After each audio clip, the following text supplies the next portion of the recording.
রাজধানী উত্তরার ঢাকা ময়মনসিংহ মহাসড়কের বিমানবন্দর থেকে আব্দুল্লাহপুর পর্যন্ত এলাকায় এখন ছিনতাইকারীদের অভয়ারণ্য। প্রকাশ্য ঘটেছে চুরি ছিনতাইয়ের মতো ঘটনা। ফলে পথচারী, বাসিন্দা এবং ব্যবসায়ীদের মধ্যে তৈরি হয়েছে এক ধরনের আতঙ্ক। তবে সাম্প্রতিক সময়ে উত্তরার সংগঠিত অপরাধের বেশিরভাগ অপরাধী পার্শ্ববর্তী এলাকার গাজীপুর টঙ্গী এলাকায় কর্মহীন শ্রমিক বলে জানা গিয়েছে।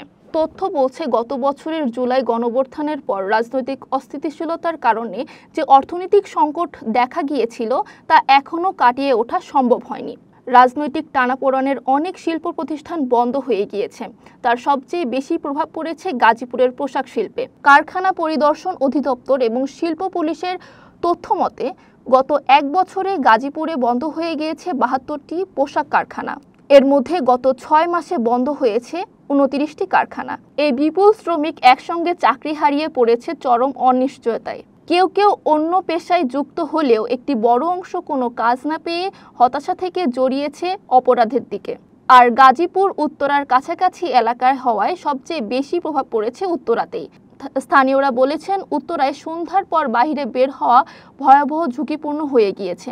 রাস্তায় গলিতে ছিনতাইকারীদের কবলে পড়তে হচ্ছে। কাকে যে কোন মুহূর্তে আক্রমণ করবে বোঝার উপায় নেই।